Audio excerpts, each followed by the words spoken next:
요한복음 1장 43절로부터 51절 말씀 제가 봉독하겠습니다. 이튿날 예수께서 갈릴리로 나가려 하시다가 빌립을 만나 이르시되 나를 따르라 하시니 빌립은 안드레와 베드로와 한 동네 벳세다 사람이라. 빌립이 나다나엘을 찾아 이르되 모세가 율법에 기록하였고 여러 선지자가 기록한 그 일을 우리가 만났으니 요셉의 아들 나사렛 예수니라. 나다나엘이 이르되 나사렛에서 무슨 선한 것이 날 수 있느냐? 빌립이 이르되 와서 보라 하니라. 예수께서 나다나엘이 자기에게 오는 것을 보시고 그를 가리켜 이르시되 보라, 이는 참으로 이스라엘 사람이라. 그 속에 간사한 것이 없도다. 나다나엘이 이르되 어떻게 나를 아시나이까? 예수께서 대답하여 이르시되 빌립이 너를 부르기 전에 네가 무화과 나무 아래에 있을 때 보았노라. 나다나엘이 대답하되 라삐여, 당신은 하나님의 아들이시오 당신은 이스라엘의 임금이로소이다. 예수께서 대답하여 이르시되 내가 너를 무화과 나무 아래에서 보았다 함으로 믿느냐? 이보다 더 큰 일을 보리라. 또 이르시되 진실로 진실로 너희에게 이르노니 하늘이 열리고 하나님의 사자들이 인자 위에 오르락 내리락 하는 것을 보리라 하시니라. 아멘. 본문 말씀 요한복음 1장 43절로부터 51절 더 큰 일을 보리라는 제목으로 선포하도록 하겠습니다. 이 말씀은 빌립과 나다나엘이 예수님을 영접하는 장면이에요. 빌립은 안드레 그리고 베드로 형제와 마찬가지로 벳세다 사람이었다 이렇게 가르쳐 주십니다. 그런데 특별히 이들의 출신지를 언급하신 데에는 큰 의미가 있어요. 왜냐하면 이 벳세다라는 지역이 훗날 예수님께서 아주 두렵게 저주하셨던 지역이기 때문이에요. 이 땅에 이스라엘의 많은 고을들 가운데서도 예수님께서 특별히 많은 권능을 베푸셨는데 거의 모든 사람들이 회개하지 않았던 가장 악한 마을 중에 하나였어요. 그래서 마태복음 11장에 이렇게 예수님께서 말씀하셨습니다. 화 있을진저 고라시나 화 있을진저 벳세다야. 너희에게 행한 모든 권능을 두로와 시돈에서 행하였더라면 그들이 벌써 베옷을 입고 제에 앉아 회개하였으리라. 내가 너희에게 이르노니 심판날에 두로와 시돈이 너희보다 견디기 쉬우리라. 아멘.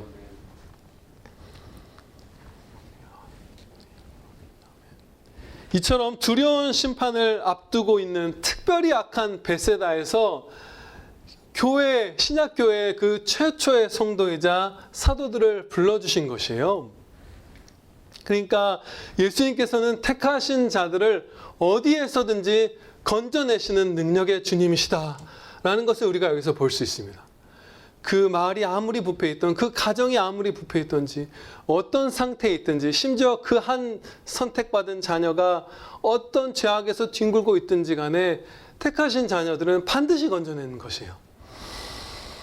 사도행전 13장 1절 말씀도 이와 관련해서 우리가 주목할 만한 그런 말씀입니다. 거길 보면 안디옥 교회는 그 초대교회 여러 교회들 가운데서도 아주 믿음이 크게 장성했던, 많은 충성을 했던 교회잖아요. 거기에 선지자들과 교사들의 목록이 이렇게 사도행전 13장 1절에 기록되어 있어요. 거기 보면 마나엔이라는 분이 나오는데 헤롯의 젖동생이다 이렇게 말씀을 해요. 그리고 어떤 영어 성경에서는 그의 아주 한평생 헤롯의 친구였다, 혹은 같이 자랐다 이런 식으로도 번역이 되거든요. 그런 의미로 번역할 수 있는 히브리어인 것 같아요. 그런데 여러분들 아시다시피 이 헤롯은 예수님을 경멸하고 세례요한의 목을 잘랐던 그 사람이잖아요. 그 사람과 같이 젖을 먹고 자라고 유년 시절을 보낸 사람도 안디옥 교회의 지도자로 불러주시는 것이에요.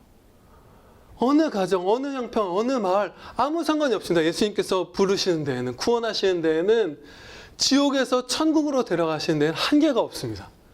그래서 우리가 영혼을 전도할 때에도 이 말씀들 의지해서 어떤 한계도 두지 말아야 할 것입니다. 저 가정에서도, 저 지역에서도, 저 직업군에서도 어디서든지 우리가 복음을 전할 때에 구원의 역사가 일어날 것입니다.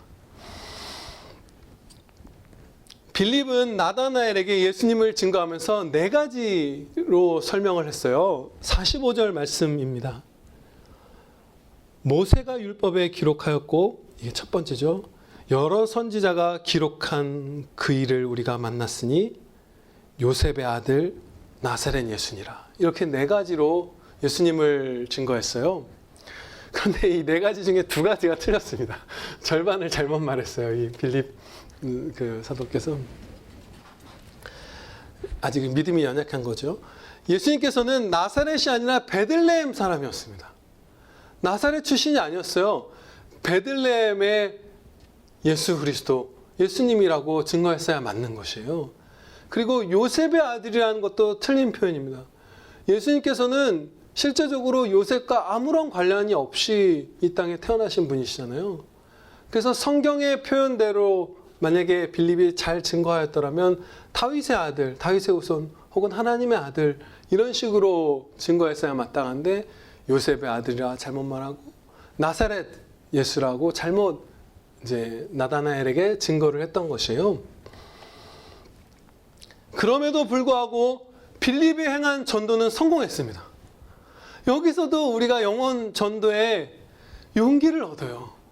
우리가 막 때로 틀린 말도 하고 잘못 전하기도 하고 뭔가 부족하게 하더라도 예수님께서 우리가 주님을 정말로 증거할 때 그것을 사용해 주십니다.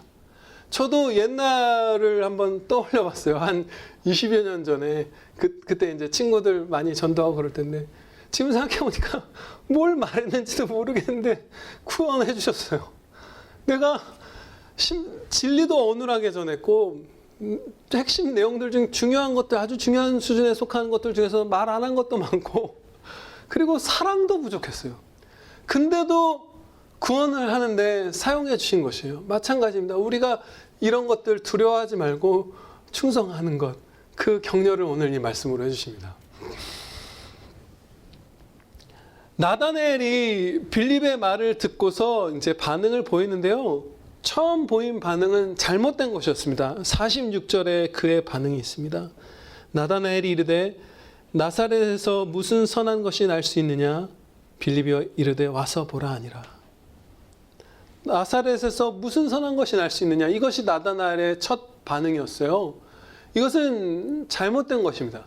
근데 물론 이 나다나엘의 잘못을 촉발시킨 데에는 빌립의 책임도 있죠. 그가 베들레헴에 그 예수님을 만났다라고 했으면 나다나엘은 경건한 이스라엘 사람이었고 성경을 잘 아는 사람이었기 때문에 그렇구나 하면서 그냥 갔을 거예요. 실족할 일이 없었을 거예요 아마. 근데 나사렛에서 메시아가 났다고 하니까 성경을 잘 아는 이 사람으로서 아니 이상한 얘기로 들려오는 거예요. 베들레헴에서 나셔야 할 텐데 혹은 예루살렘에서 뭐 이 정도까지 어떻게 넓게 볼 수 있을 것 같은데. 그런데 이 나사렛에서 나셨다는 얘기를 듣자 나다나엘은 이렇게 부정적으로 반응했는데 이것이 조금 아주 도를 지나친 부분이 있었습니다. 왜냐하면 이 나다나엘 형제님께서 나사렛에서는 메시아가 나실 수 없지 이렇게 말한 것이 아니라 아예 그 나사렛이라는 지역을 이렇게 멸시했어요. 거기서 뭐 선한 것이 날 수 있겠느냐. 그 지역에 대한 멸시, 차별 같은 것들이 아주 선입관이 깊이 있었던 것이에요. 이 나다나엘 형제님한테. 그래서 지나치게 이렇게 어리석은 반응을 했죠. 그래서 자칫하면 이날 예수님께로 안 나갈 뻔했어요. 예수님을 뵈러 못 갈 뻔했어요. 이 나다나엘 형제님이. 그런데 빌립이 이제 와서 보라 이제 간청했죠. 이 분의 마음은 진심이었던 거예요. 아까 4가지 증거 중에 2가지나 틀렸지만 이 형제가 나다나엘이 예수님 만나 배우는 거 진짜 바랬던 거예요. 그래서 막 자기로서는 잘 변론을 못 하겠었던 것 같아요. 그러니까 일단 와서 보라 간청했던 거예요. 그래서 이제 이 나다나엘이 나왔죠. 근데 우리도 여기서 아주 큰 교훈을 얻을 수 있습니다. 하나님의 말씀과 관련된 문제, 예수님과 관련된 문제, 주님의 몸된 교회와 관련된 이런 문제들에 있어서 우리가 아주 신중해야만 한다는 경고를 여기서 받을 수 있습니다. 나다나엘은 정말 자칫하면 이때 주님 못 만날 뻔했어요. 근데 이분이 더 신중했더라면 더 좋았을 것이고, 그죠? 이 얘기를 분별하고 뭐라고 나사렛이라고. 근데 이런 거 원래 베들레헴이었을 거 아니야? 그러면 빌립이 이렇게 했죠. 내가 나사렛에서 만나겠는데 사실 생각해보니까 베들레헴 분이 나사렛 출신인지 모르겠어. 라면서 더 그 경건한 대화 가운데 신중하게 주님을 따를 수 있었을 것이에요. 근데 그것을 좀 실패했던 것이거든요. 마찬가지로 우리도 경솔하게 판단함으로써 주님의 은혜들을 놓치는 경우, 그런 거 많습니다. 저는 이런 적이 있어요. 지금은 굉장히 존경하는 제가 설교자분이고, 그분 설교가 올라오면 매번 찾아보는 분인데, 매주는 아니고 가끔 하시는 분이니까 교수님이시거든요. 근데 그분을 제가 전혀 인간적으로 모르죠. 근데 어느 신학교의 교수님인데. 근데 처음에 그분 설교를 우연찮게 이렇게 틀어서 보는데, 인상이 너무 안 좋은 거예요. 말투도 너무 이렇게 조금 그때 실제로 그랬던 것 같기도 해요. 조금 약간 이렇게 싸나운 것 같기도 하고, 조금 아닌 것 같기도 하고. 그래서 처음에 이렇게 선입견을 훅 깊이 가졌어요. 막 비판의 마음. 근데 그날 설교 듣다가 얼마나 은혜 받았는지 몰라요. 그거 보니까 진짜 훌륭하신 분이더라고요. 한결같이. 정말로 우리가 경솔하면 은혜를 놓치기 쉽습니다. 예, 신중하게 은혜 입으시기를 축원합니다. 감사하게도 주님께서 나다나엘을 붙들어, 사실 나다나엘이 주님께로 나온 게 아니라 주님이 만나 주신 것이죠. 그를 붙드셔서 결국 예수님 앞으로 데려와 주셨습니다. 그때 이렇게 예수님께서 나다나엘에게 말씀하셨습니다. 보라, 이는 참으로 이스라엘 사람이라, 그 속에 간사한 것이 없도다. 아멘.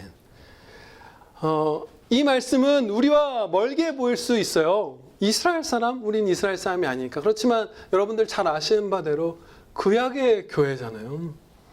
그러니까 우리에게도 이 말씀은 아주 크게 적용이 되죠. 이 사람은 진짜 참 성도다, 참 구약교회 성도답다, 이런 식으로 평가를 받은 것이에요. 근데 예수님께서 이 말씀을 하신 이유는 이 뒤에 사역의 장면들, 복음서들 보면 우리가 알 수 있듯이 참된 이스라엘 사람이 너무나 적었기 때문에 이걸 특별히 더 칭찬하신 것이에요. 그렇죠? 간사한 사람들, 나는 이스라엘의 영적인 지도자라고까지 말하면서도, 스승이라고 말하면서도 간사한 사람들이 많았잖아요. 바리새인들이나 서기관들이나 이런 분들이 많았잖아요. 그래서 이 유별나게 그 마음이 두 마음을 품는다고도 표현하죠. 이 간사함을 딴 곳에서는 정말 한 마음만 품은 그 경건한 자녀를 칭찬했던 것이에요. 보라 하면서. 근데 오늘날 이 신약교회 안에도 이렇게 마음이 둘로 나뉘어진 간사한 사람들이 아주 많죠. 일부러 들어온 사람들도 있고, 교회 안으로 예수님 안 믿는 거 알면서도 스스로, 혹은 자신이 예수님을 믿는다고 착각하고 있는 교회 안에 불신자분들도 많이 있으시죠. 이와 관련해서 우리에게는 두 가지 의무가 있습니다. 첫째로 그런 간사함에 빠진 자들이 교회 안에 절대로 늘어나지 않도록 경계를 취해야 합니다. 늘어나도록 내버려 두어서는 안 돼요. 이것에 실패한 교회가 2000년대, 우리가 지금 신앙생활하고 있는 이 시기에도 너무나 많았잖아요. 어떤 이단이 들어와서 넘어지고, 어떤 이상한 사역자 잘못 경솔하게 세웠다가 상처받고, 이런 것들 너무나 많이 보죠. 아주 깨어서. 그러려면 우리가 항상 배워왔던 바대로 하나님의 말씀을 정말 바르게, 그 교리의 뼈대를 견고하게 세워야 하는 것이죠. 주님의 말씀 위에 우리가 서 있어야 하는 것이에요. 그리고 두 번째 우리의 영광된 의무는 그분들을 대상으로도 전도해야 하는 것입니다. 그 영혼들, 저 녀석은 어떻게 무슨 표라도 따려고 우리 교회로 들어왔나? 지금 대통령 후보 중에 한 분도 전혀 반기독적인 행보를 보이는데 분당에서 예배 드렸다, 이런 얘기들이, 장면들 막 나오죠. 그런 사람에게도 전도하고 그런 영혼을 위해서도 눈물을 흘리고 또 착각하고 있는 형제들을 그냥 아이 믿겠지 언젠가 아니면 진짜 성도겠지 하고 내버려 두는 것이 아니라 정말 참 믿음이 없는 게 드러나거든 정말로 눈물로 기도하면서 겸손히 그 형제의 구원을 위해서 힘써야 하는 것이겠죠. 그것도 분명히 우리에게 부족합니다. 파고 들어보면 아직 예수님 안 믿은 사람인데 회심하지 않았는데 그냥 자주 교회에 출석하고 교회에서 어떤 봉사 같은 걸 맡아서 한다는 이유로 그냥 구원받은 자로 취급하는 그런 잘못, 오히려 사랑하는 이웃을 사망 가운데 계속 내버려두는 태만을 교회 안에서 오늘날 많이 목격하잖아요. 그 두 가지 우리가 잘 해내야 할 것입니다. 참으로 이스라엘 사람이라 하신 예수님의 말씀을 이제 나다나엘이 듣고 이렇게 여쭙습니다. 어떻게 나를 아시나이까? 이때 예수님께서 확 한 보 더 나아가신 대답을 해주셨어요. 빌립이 너를 부르기 전에 네가 무화과 나무 아래에 있을 때 보았노라. 아멘. 나다나엘이 무화과 나무 아래에서 무엇을 했는지는 우리가 전혀 구체적으로 알 수 없어요. 그렇지만 이 문맥에서 볼 때 그가 참으로 나뉘어지지 않은 그 경건한 마음으로 무화과 나무 아래에서 어떤 성도의 행보를 걸었겠다라는 것을 우리가 확신할 수 있죠. 예수님께서는 우리의 은밀한 모든 순간까지 다 보시고 은혜에 은혜를 더하여 주시는 것이에요. 우리가 혼자 있을 때나 정말 아무도 모르게 속으로 기도하면서 끙끙거릴 때나 모든 것들, 모든 하나님 사랑, 모든 찬양, 모든 순종, 이웃 사랑 이 모든 것들을 아주 귀하게 여겨주시는 것이죠. 이와 연관되어서 예수님께서는 아주 놀라운 정말로 성경에서 이 표현을 예수님이 이렇게 가르쳐 주시지 않았으면 우리는 감히 꺼내보지도 못할 표현으로 그 은밀한 것을 보시고 은혜 주신 것을 이렇게 설명하셨어요. 네 구제함이 은밀하게 하라. 은밀한 중에 보시는 너의 아버지가 갚으시리라. 하나님께서는 우리에게 하나도 빚진 것이 없으신 분인데 갚아주신다. 반드시 줘야만 하는 의무 같은 거잖아요. 갚는다는 건. 은혜를 베푸시는 것을 우리가 은밀한 충성에 은혜를 베푸신다는 것을 갚는다는 표현을 써서까지 우리가 확신하게 해주시기로 기뻐하셨습니다. 분명히 우리가 정말 홀로 아무도 알아주지 않는 모르는 그 충성할 때 은혜로 은혜 위에 이렇게 더하여 주실 것입니다. 예수님의 이제 전지하심의 영광을 나다나엘이 목격했죠. 무화과 나무 아래 있을 때를 보신 것을 이 나다나엘이 본 거잖아요. 그 신성의 영광을 비추어 주셨어요. 나다나엘에게. 이때 나다나엘이 정말로 성경 그대로의 고백을 합니다. 49절 말씀입니다. 나다나엘이 대답하되 랍비여 당신은 하나님의 아들이시오 당신은 이스라엘의 임금이로소이다. 아멘. 성경 말씀에서 메시아는 하나님의 아들이시고 먼저 이스라엘의 왕으로 임하실 것을 가르쳐 주시잖아요. 그것 그대로 정말로 바르게 신앙을 고백했던 것입니다. 이 나다나엘 형제님이. 예수님께서 이제 그 고백을 듣고 대답을 해주셨습니다. 내가 너를 무화과 나무 아래에서 보았다 함으로 믿느냐? 이보다 더 큰 일을 보리라. 이 말씀은 칭찬의 말씀이에요. 저는 이게 약간 뉘앙스가 네가 나를 본고로 믿느냐 그 말씀이 자꾸 생각이 나서 옛날부터 이게 이렇게 칭찬으로 확 와닿지 않았었는데 정말로 큰 칭찬을 해주신 것입니다. 아주 성경적인 답변을 했고 원래부터도 한 마음이었던 이 복된 이스라엘의 성도였고 이걸 정말 작은 어떻게 보면 모습이잖아요. 무화과 나무 아래에 있는 것을 보았다 하는 걸 듣고 바로 엎드려서 성경 그대로의 신앙을 고백한 거잖아요. 그것을 보고 네가 믿느냐? 이제 더 큰 일을 보리라. 그 기쁨의 예언을 베풀어 주신 것이에요.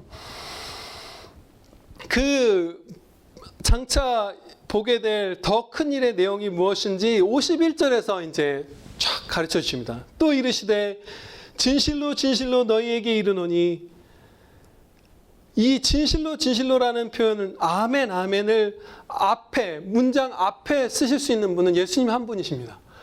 다른 어떤 곳에서도 이 아멘이라는 말을 하기 전에 사용하는 경우는 없어요. 2번 사용하는 경우도 거의 없고. 근데 2번을 앞에다 사용하는 것은 그야말로 하나님이신 예수님의 특권이에요.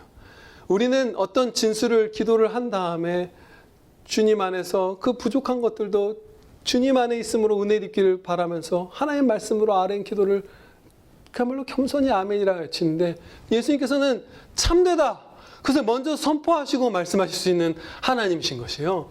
그래서 아멘, 아멘, 진실로 너에게 이르노니 하늘이 열리고 하나님의 사자들이 인자 위에 오르락 내리락 하는 것을 보리라 하시니라. 아멘. 이렇게 말씀하셨습니다.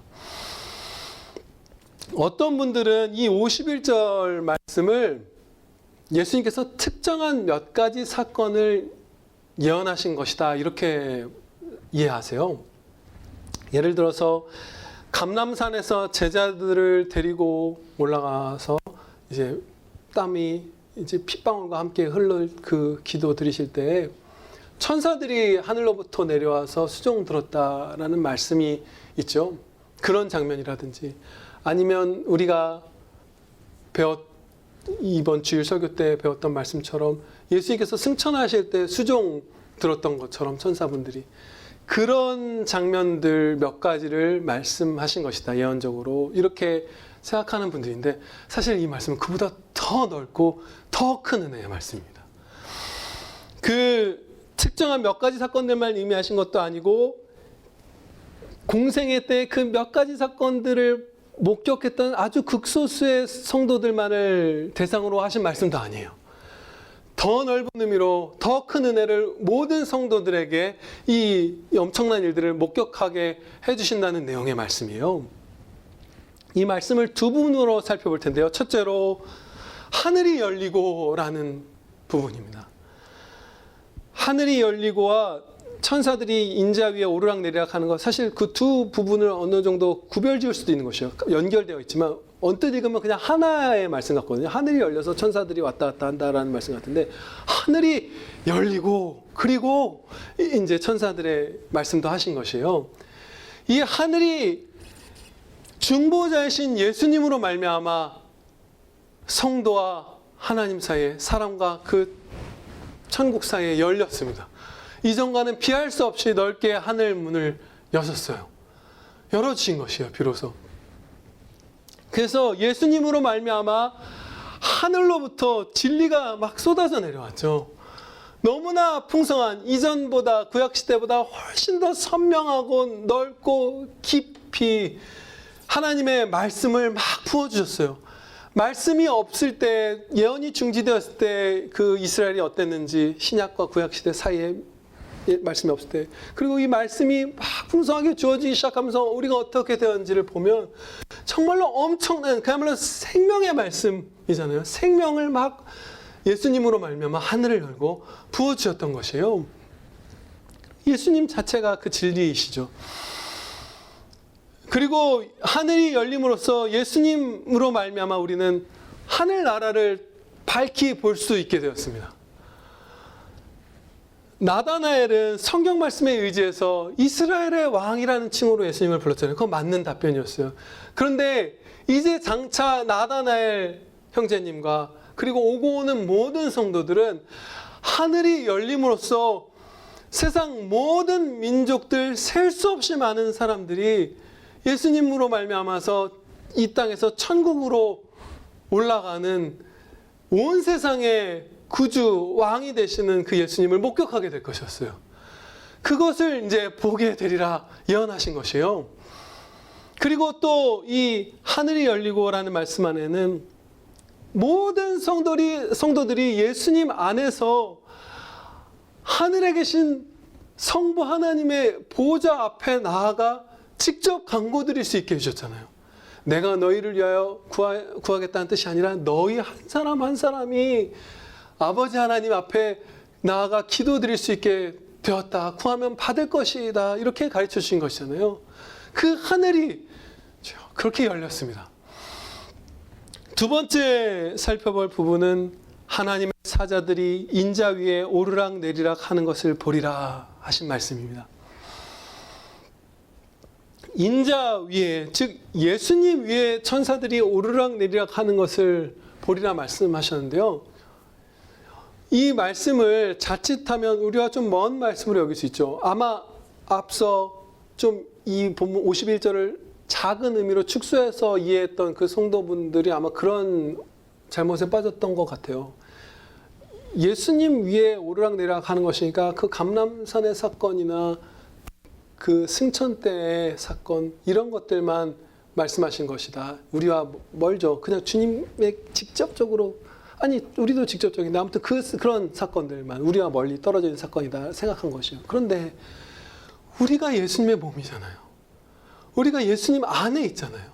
그러면 예수님 위에 천사들이 하늘이 열리고 천사들이 막 오르락내리락 하면서 하나님의 수종을 든다는 건 예수님의 몸인 우리 위로 아래로 오르락내리락 하면서 하나님의 은혜가 주어진다는 말씀이에요.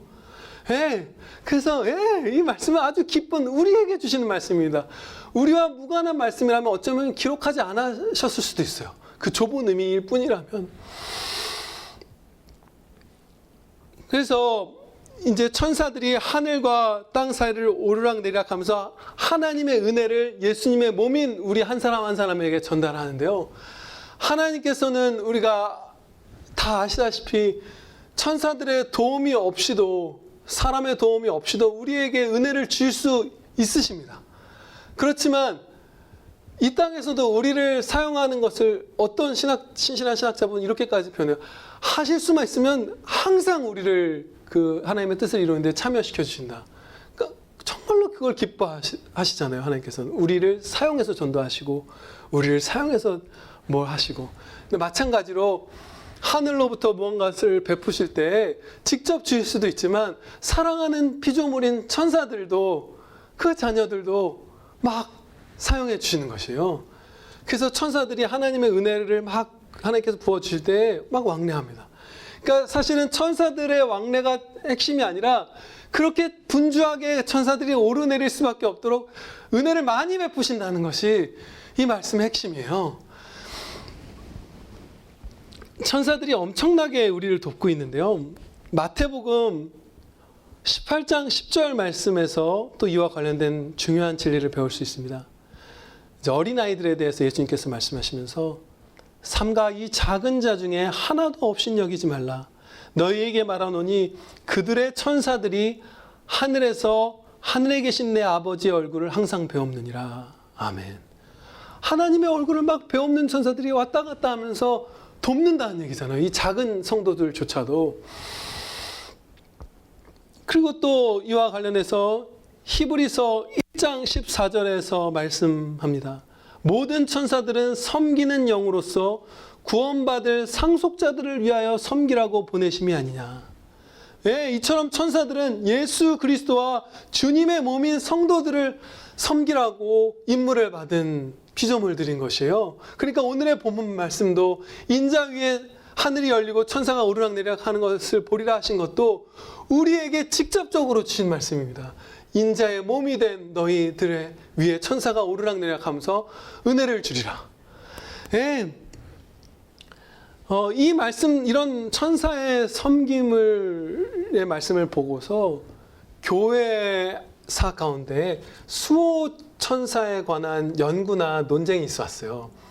이것이 우리 들어보신 분들도 있을 거예요. 저는 뭐 수호 천사 이런 얘기 나오면 그 로마 카톨릭의 뭔가 부패한 교리를 들을까봐 아주 크게 경계하고 했던 기억이 나는데, 아무튼 이 경건한 분들도 이와 관련해서 연구를 하고 진리를 탐구해 왔어요. 그런데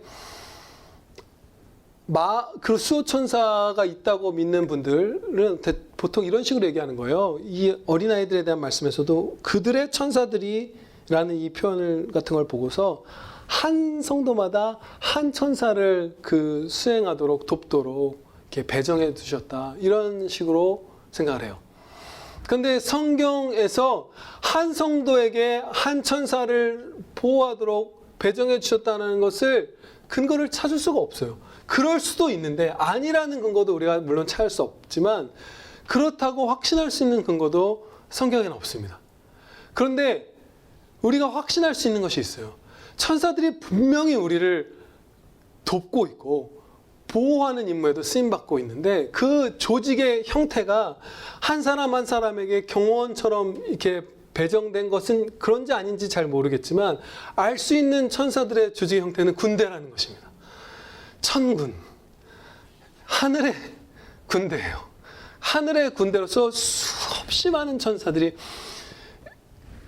적들이 몰려올 때 그 적들보다 더 많은 숫자와 더 많은 능력의 하늘 군대가 우리를 돕고 있습니다. 이러면 우리가 이것을 예수님께서 오늘 본문 말씀에 하나님의 사자들이 인자 위에 오르락내리락 하는 것을 보리라 이렇게 말씀하셨잖아요. 그럼 우리가 이 천군 천사들의 활약을 볼 수 있다는 것이에요. 물론 영안이 크게 열려서 누구였죠? 엘리사였나요? 불병과 불말을 보았던 분, 그런 분들처럼, 아니면 뭐 스데반처럼 그 영적 세계를 아직 이 땅에 계실 때도 보고, 그런 성도들이 종종 있습니다.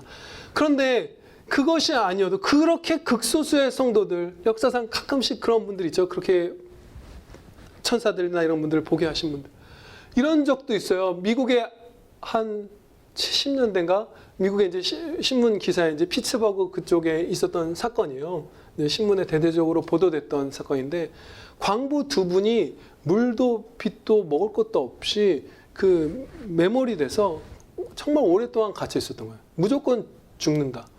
그런데 그분들이 살아나왔어요. 근데 그 두 사람이 공통적으로 어떻게 살아나올 수 있었습니까? 근데 천사들이 옆에 있으면서 살려줬다고 고백을 한 거예요. 그리고 한 번은 목사님이 돼서 평생 복음을 전했다고 해요. 그런 일들이 있죠. 천사들을 보는 경우가 있어요. 그렇죠? 그런데 그런 게 그렇게 아주 극소수의 성도들에게만 있는 일이었다면 이렇게 넓은 말씀으로 너희가 보리라 하시지 않았을 거예요. 그럼 우리 나름대로 그렇게 특별한 섭리를 받지 못하더라도 천사들의 활약, 사실은 그 본질적인 의미로는 하나님께서 천사들을 임무를 내사 우리에게 베푸시는 큰 은혜를 목격할 수 있다는 것이잖아요. 예, 우리는 한국사에서 늘 목격하죠. 조선 말기에 그 부패하고 그 미신과 우상숭배와 차별과 억압과 착취와 압제와 이런 것들이 만연해 있던 거짓과 악독과 이런 것들이 있던 이 땅에 한반도에 예수 그리스도의 복음이 전했을 때 천군 천사들이 몰려왔어요. 그래서 그 짧은 시기 안에 우리를 그야말로 천지개벽하듯이 우리의 조상들을 선조들을 바꿔주시고 이제는 가장 도덕적인 나라, 외국 노동자분들, 무슨 돈 많이 버는 뭐 프로야구 외국 용병들 이런 분들이 왜 한국에서 계속 남아서 사세요 물어보면 너무 도덕 수준이 높고 살기 좋아서 그런다고. 근데 우리나라 그런 나라 아니었잖아요. 그런 나라 아니었잖아요. 그리고 반이 쪼개져서 서로 싸우고 죽이던 나라잖아요. 근데 거르시고 만지시고 보호하시고 천군 천사들이 이 땅을 지배하던 그 사단 마귀들을 몰아내시고 심지어 불신자들의 마음에서도 그들의 영향력을 감하시고 함으로써 이 땅을 놀랍게 변화시켜 주시는 이것을 우리가 목격하는데 우리는 이 시대의 사람이라 이게 크게 놀랍지 않을 수 있어요. 그런데 구약 시대에는 이런 게 한 번도 없었잖아요. 한 번도 이 은혜를 누린 적이 없잖아요. 엄청난 천군 천사의 그 투입과 그 승리, 예수님께서 이끄시는 그 영적 전쟁의 승리가 우리에게 있었던 것입니다. 예, 그래서 우리는 목격하는 것이에요. 하나님을 섬기는 천사들과 함께 그 은혜 가운데에서 나 자신과 가정과 사회에 하나님의 나라가 충만히 임하도록 전진하시기를 축원합니다. 기도드리시겠습니다. 아버지 하나님, 이 더 큰 일을 저희가 풍성히 목격하게 해주심을 감사합니다. 복음이 거의 전해지지 않은 그런 나라도 아니고 가장 놀랍도록 교회가 성장하고 세계에서 선교사를 2위로 파송하는 데까지 이 작은 나라가 급속히 변화되는 그 천군 천사를 보내신 하나님의 은혜를 저희가 받아 누려왔사오니 이제 이 큰 일, 예수님 안에서 이 큰 은혜 입은 자답게 나를 개혁하고 가정을 개혁하고 사회에 하나님의 나라가 임하도록 충성하여 승리하는 복되고 겸손한 아들, 딸들 다 되게 하여 주시옵소서. 그 전쟁 사랑의 전쟁이오니 또한 저희는 율법의 준행자로서 오직 사랑하는 자여야만 하오니 하나님 아버지 예수님의 마음으로 오직 사랑으로 승리하게 하여 주시옵소서. 우리 구주 예수 그리스도의 이름으로 기도하렵나이다. 아멘.